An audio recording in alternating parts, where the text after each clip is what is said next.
Welcome, the Dweller of the Dark. We are a channel honoring the yellowed and blackened bones of many prominent authors. We will be digging up several obscure, strange, and forgotten authors who influenced many of the great horror, science fiction, and fantasy writers today. Comment below if you like. If you have authors that you'd like to see recognized, list them in the comments or contact our author page. Subscribe for more tales of the horrifying, obscure, strange, and forgotten. We'll have quite a collection climbing out of the tombs. If you like any of our tales, comment, ring the bell, and crush the like button below. Unknown Horror Masters. The Skull and Bones collection has risen from the grave. More beast to be released soon. Find us on FIVERR to raise 7 kinds of hell. Check out our other stories on our websites: YouTube, BitChute, Rumble, Dweller of the Dark. Official website, dwellerofthedark.com. Kindle Vella, new serialized novels and novelette. Weekly new episodes. Check out links below for Where the Wolf Dwells. The Curious Death of Dionysus Shall-Not. Our books and ebooks are on Kindle Amazon. Follow, support us on Twitter, Instagram, Patreon, Bandcamp. Dweller of the Dark. Children of horror, the season of Halloween has arrived. To celebrate, we will be presenting one poem nightly of the best Halloween poems ever conjured to terrify and delight. And remember, devilishly devoted to horror and Halloween, may your souls always be. Haunted by Siegfried Sassoon. Published in 1918 for The Old Huntsman and Other Poems. Evening was in the wood, lowering with storm. A time of drought had sucked the weedy pool and baked the channels. Birds had done with song. Thirst was a dream of fountains in the moon. A willow music blown across the water, leisurely sliding on by weir and mill. Uneasy was the man who wandered, brooding, his face a little whiter than the dusk. A drone of sultry wings flickered in his head.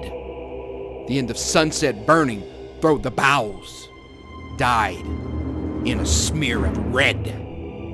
Exhausted hours, cumbered, and ugly sorrows hemmed him in.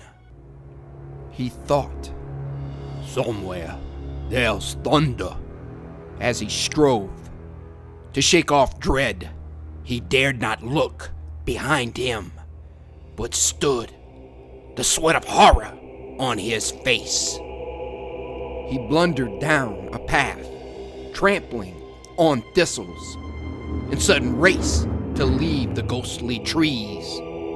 And soon I'll be in open fields, he thought, and half remembered starlight on the meadows, scent of mown grass, and voices of tired men fading along the field paths, home and sleep, and cool-swept upland spaces, whispering leaves, and far off, the long, churring nightjar's note.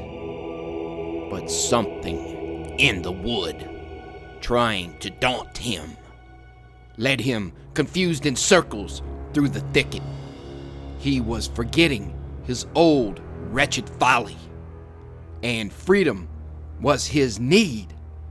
His throat was choking.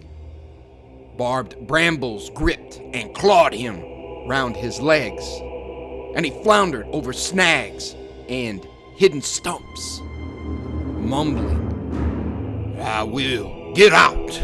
I must get out. Butting and thrusting up the baffling gloom, pausing to listen in a space twixt thorns. He peers around with peering, frantic eyes. An evil creature in the twilight looping, flapped blindly in his face, beating it off.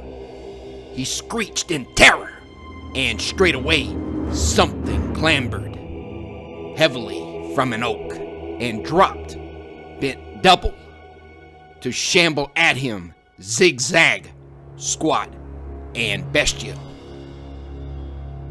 Headlong he charges down the wood and falls, with roaring brain, agony, the snapped spark, and blots of green and purple in his eyes, then the slow fingers groping on his neck, and at his heart the strangling clasp of death.